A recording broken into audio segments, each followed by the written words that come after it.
Major support for Out to Lunch is provided by the law firm of Jones Walker, established in 1937 with over 375 attorneys in offices throughout the U.S., providing a comprehensive range of services to a local, national, and international client base. JonesWalker.com.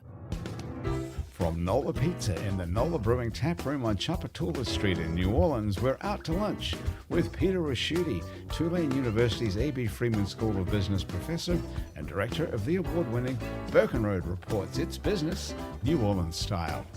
Hi, I'm Peter Raschuti. Welcome to Out to Lunch. Humans are social animals. We like to hang out and talk. We could conceivably create spaces where we could go solely to talk to other people. But the way our society is structured, everything has to be paid for.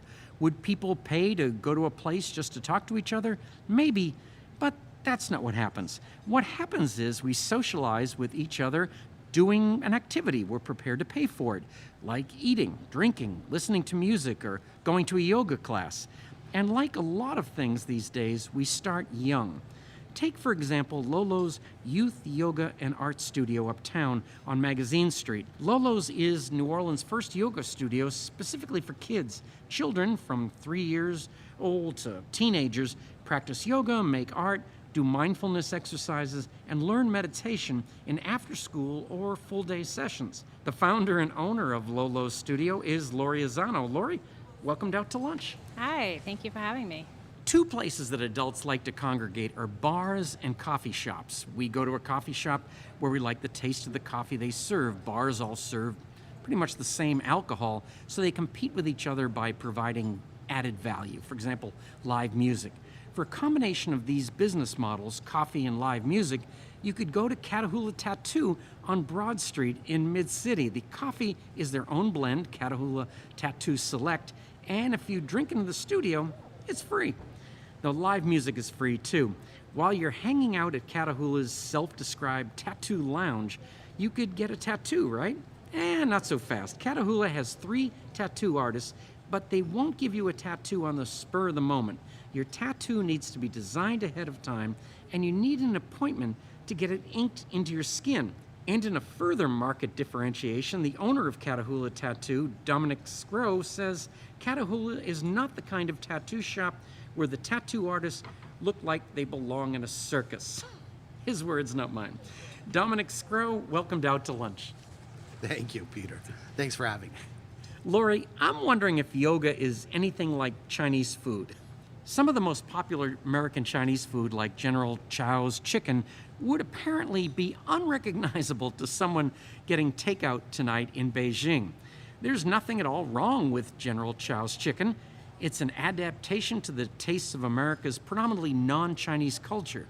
Yoga can be traced back thousands of years to ancient India. Traditionally, its physical poses are an accompaniment to a spiritual journey that takes the practitioner along a path to self-realization. Would an ancient yogi walking into Lolo's studio and seeing your yoga for kids immediately recognize what you're doing and connect it to the ancient traditional practice? Or is 21st century yoga for kids in New Orleans more like General Chow's chicken of yoga? Well, that's a good question. So I would look at Lolo's as not just about the yoga. So I would say it's more about the mindfulness, and I think in that way, very much so. We're normalizing tuning in and noticing and non-judgment and acceptance and compassion, very much in the way it was done, I would imagine, 5,000 years ago. But I'm making it for kids. I'm making it fun. I'm making it active. It's not about the poses. If they walk out and can't remember all of the poses, but they've learned how to self-regulate through breathing, I'm all good. Dominic, you have a fascinating business model at Catahoula Tattoo. Typically, quintessential New Orleans value adds like free music and free craft coffee draw people into a business. And typically, you'd expect when people are hanging out enjoying music and coffee, you'd say, hey, while you're here, how about a tattoo? But that is expressly what is not going on at Catahoula Tattoo. The Catahoula client needs an appointment, and they need to have an idea for a design that is not off-the-shelf flash art. It's got to be a one-off, unique design just for that person. along with this anti-spontaneity ethos, reportedly 80% of Catahoula clients are from out of town. So it seems like you're tapping into a little-known subset of music-loving, coffee-drinking, advanced planning, tattoo tourists. Do a percentage of tourists come to New Orleans expressly to get tattoos? Actually, we found that they do. They've planned their trip around the Catahoula Tattoo. It's interesting because we always ask, we want to know if they're referrals, where they're from. And many of them said, we were so excited. We found you online and we're looking forward to either getting your logo or getting something unique. Now, we offer our logo for free. And that's, we're up to over 350 now all over the world. Now, Laurie, actually both of your businesses, there's a lot of competition if you just look at it at face value. There's a lot of yoga studios, there's a lot of tattoos. But Laurie, you decided, and of course, just for some background, you used to help startups in San Francisco, so you know a thing or two about this. How did you figure out this niche? I had been practicing yoga for a very long time, and I had taken a break from our own company, launching and working with high growth companies out of San Francisco and elsewhere, but primarily in San Francisco. And it was when I got sick and before I was diagnosed. And I just started to notice the change in my body and the change in my reactivity to conflict or disagreements or challenges. And that's when the mindfulness component, more so than the physical component, started to sort of kick in for me. I have young kids. At the time, I had an 8 and a 12-year-old, and my daughter asked me to do it. And she thought it would be good, and I thought, there's no way your 8-year-old friends are going to meditate. I was coaching a Girls on the Run group, and I added it to it, and it was amazing. And so, you know, when you work with startups, you know that you don't think about anything for too long, right? You get an idea, you sort of have this vision, and you do it. And from the moment that I had the idea to the moment that I opened up my first camp was 6 months, getting the space and everything. And had I overthought it like I usually do, I probably wouldn't have done it, and I'm glad I did. So when you overthink it, you're more likely to talk yourself out of it. Yeah, you do the narrative, right? The negative narrative loop of all of the things that will go wrong and all of the reasons that you shouldn't do it. And I didn't have that opportunity. I just decided to do it. And I feel like personally and professionally, I don't know if you run into this, but the biggest obstacle for me is overthinking and not trusting my intuition, which has usually served me. So thankfully with Lolo's, that's what I did. Overthinking becomes a distraction to the focus. Yeah. It actually takes away the focus of what you really want to do. I think the hardest part is figuring out what are you trying to achieve here? And then you work towards that goal. And all the little things, like the coffee or the ointment, those are distractions. If you become too diverse, you become spread so thin that you fall apart. At least in my opinion, we tried everything the first year, and everything that you mentioned earlier happened by accident. The music, we started tattooing a number of musicians, and they wanted to play at the shop. When I say it happened by accident, truly, it happened by accident. It wasn't something I set out to do. Your customers told you. Yeah. Right? They express that. And you jumped on it. You do the customer is everything. So you cater to that customer as much as you can. And that business model worked for Catahoula. And Laurie, I always think of yoga as being predominantly female, girls in this case. Is that right, and is it changing? Yes and yes. So it is primarily girls at the studio, and I will say that the guys who come love it. And I think that that's just self-selecting on the parents. You know, I think they call me or they email me or they text and say, you know, I want to sign up my boy for this class, but will there be other boys? And I always say, well, there will be if other boys' parents will just sign them up, because once they come, they like it and they sign up for more. And I think it's like New Orleans, you know, most yoga studios are mostly women. But when I was practicing in San Francisco, that wasn't the case. It may be a lot of women, but there were also a lot of men. And so it's good for all. Now, who are you selling to, really? Is it the parent you got to get over the top with? Yes. So I think parents are open to it because either they do it or they wish they did. But when people come in the studio of all age, as you know, I have teens who come into the studio. I have people who are in their 20s who come in and help at the studio. I have parents who come in and walk through the studio, and all of them say, I wish I had a place like this when I was young. And that's what Lolo's is for. I wish I had had mindfulness and yoga and that sort of self-regulation and connection when I was young. I really wish my kids had had it when they were younger. And I think that people are realizing it's effective for athletes, CEOs. Why not start them as kids with these self-regulation tools? Now, Dominic, do you ever say no to an idea like a guy wants a lightning bolt on his forehead or something like that? We do. And that's really important. It's a good question because at Catahoula Tattoo, we don't tattoo anything below the wrist. No fingers, no hands. We don't tattoo the throat. It's from the earlobes back. I'm not going to tattoo your face either. There's a trend, people getting signatures or sayings above their eyebrow. Something we're not going to do, and we're holding to that. Also, Louisiana, you can tattoo a 14-year-old with one parent present. We don't do that either. Wow. It ruffles a few feathers with the locals, but if you can't wait for your child to be 18, don't bring them in. I always worry about people that have like their girlfriend's name tattooed. I give them 3 chances, Peter. Are you sure? What's important to her is, does she like roses? Let that symbolize. But then you cover up that tattoo in about 6 months. So it's a double bang.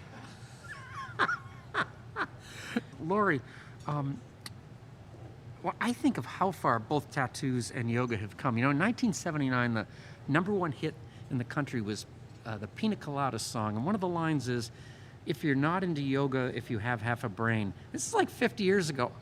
This is amazing. It is. It's amazing, the growth. What do you think got it I going? think that people are looking for something else. And I see people moving furiously, like just concerned for what to do if they just have to sit down and be still. And that's really difficult. I used to go to yoga and hate those first 5 minutes. So I think if we can get kids in particular to just be sitting and just noticing their breath. And that's the beauty of Lolo's growing, is that now we have 25 kids sitting and noticing their breath. So that one kid that hasn't been there before thinks this is pretty normal, right? And then they're all running around like crazy, and then they're doing Shavasana and they're meditating, and that's normal suddenly because the other 5 or 12-year-olds are doing the same thing. And so I think people realize how good it feels. You're listening to Out to Lunch. I'm Peter Raschuti. I'm talking with Laurie Azzano from Lolo's studio in Uptown New Orleans, where kids practice yoga, art, mindfulness, and meditation. And Dominic Scrow from Catahoula Tattoo in Mid-City, where you can hear live music, drink craft coffee, and get a tattoo. We'll be right back. Support for Out to Lunch comes from Adita Corporate Staffing, Basics Swim and Gym, and Basics Underneath, Fine Lingerie, Camellia Productions Marketing Consulting, Corette Leadership Lab, Communication and Conflict Resolution, Fikely Communications, Full Service Marketing, Gamble PR, HR NOLA, Infinite Health Integrative Medicine Center, Lolo's Youth Yoga and Art Studio, Michele Weighing and Measurement, Calibration Services and Measurement Equipment since 1947, New Orleans Ice Cream, available in select grocery stores, New Orleans Investment Conference, November 1st through 4th, Noki, New Orleans Culinary and Hospitality Institute, Passion Lily, Rev Realtors, The Idea Village, the Scout Guide Baton Rouge, and the Scout Guide New Orleans. You're listening to Out to Lunch. I'm Peter Raschuti. I'm talking with Laurie Azzano from Lolo's studio in Uptown New Orleans, where kids practice yoga, art, mindfulness, and meditation. And Dominic Scrow from Catahoula Tattoo in Mid-City, where you hear live music, drink craft coffee, and get a tattoo or not. You know, sometimes people say, how'd you get these two guests together? But there are a lot of similarities here. And one of the things is, for Dominic, is how do you get employees? Both of these are very specialized, but Dominic, what do you do? Oh, Peter, there's no shortage of tattoo artists today. Are you set up the way a barbershop is, where they rent a chair, or are they all part of your gang? So the renting of the chair, it's a process that doesn't really work today. We're a team, so we all know what we make. And artists suffering, we'll try and give them more clients. We want everyone to succeed in this business, especially with Catahoula, because their success branches out to referrals. You know, I find a lot of my clients that have tattoos or got tattoos someplace else, they don't recall the name of the shop, nor do they recall the artist. That's not at Catahoula. You're going to know me at the end of your session. And if there's someone blowing a saxophone, you're going to remember that for the rest of your life. So, Dominic, you said the funniest thing earlier, which is that you had made it when other tattoo shops hated you. oh, it's true. you know, there's cookie cutter, cookie cutter framework for a business, especially tattoos. Most of the shops can be anywhere in the country. I didn't want to be the best shop in New Orleans. I wanted to be the first tattoo lounge. I didn't care what they were doing. I just knew what they weren't doing. They weren't offering free music. They weren't offering coffee at all. Our music's eclectic. You can get the Partridge Family, Sinatra. We have a very eclectic playlist. It's interesting. You had me at Partridge Family. Really? But They have a lot of hits. Bobby Sherman, too, is on our playlist. I'm in. I keep thinking, because it's a small space, it must look like, what is it, NPR's Tiny Desk. Yeah. You know, I don't know how long Tiny Desk has been doing it, but it's a very intimate setting. I don't know if you're familiar with Shawan Rice. She's a big name, and she tours all over the world, and she plays our shop. So, Wow. we've had some big names play. Laurie, I would think what you're doing would be particularly good for young people that maybe they weren't good at sports. Is that what you see?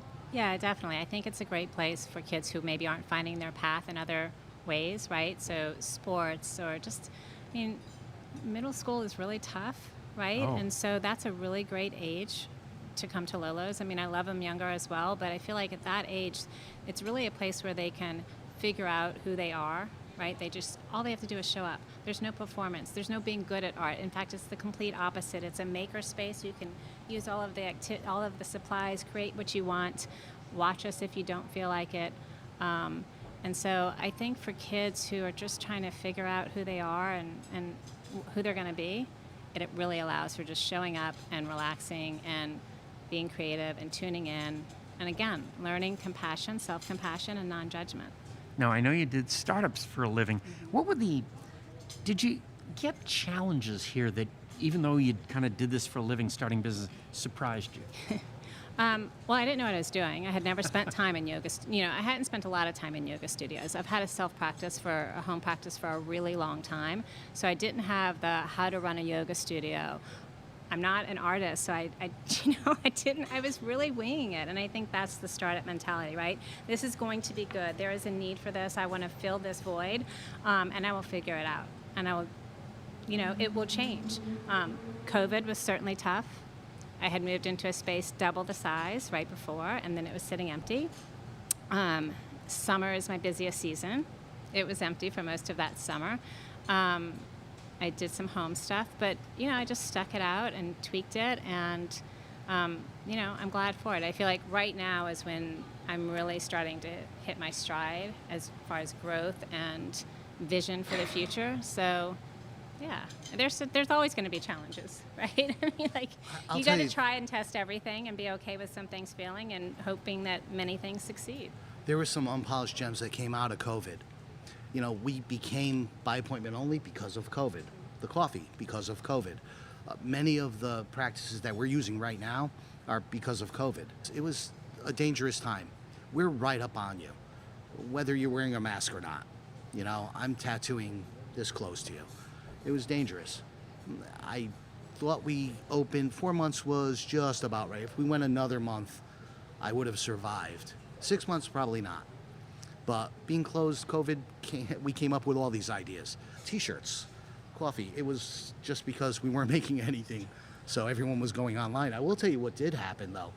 Our following on Instagram, no one had anything to do, so they were bored. We got so many followers That's great. during that 4-month period. It was crazy. When I was growing up, a tattoo was, well, first of all, like Popeye, had a tattoo. The cartoon guy had an anchor around his forearm, but not like it is today. It's almost like the yoga story. Where did it all come from that tattoos were cool again? I'm gonna say sports stars like Dennis Rodman. He might have overdone it, huh? Well, yeah, but that didn't really happen. You had you had criminals and bikers. That mostly, not that bikers are criminals. No, But no. really, that's all who got tattooed. My parents weren't excited about me becoming a tattoo artist, and that's the truth. But somewhere around 25 years ago, it changed, and more females. In fact, the locations of tattoos on females. It's just my clientele is 25 to 35 female.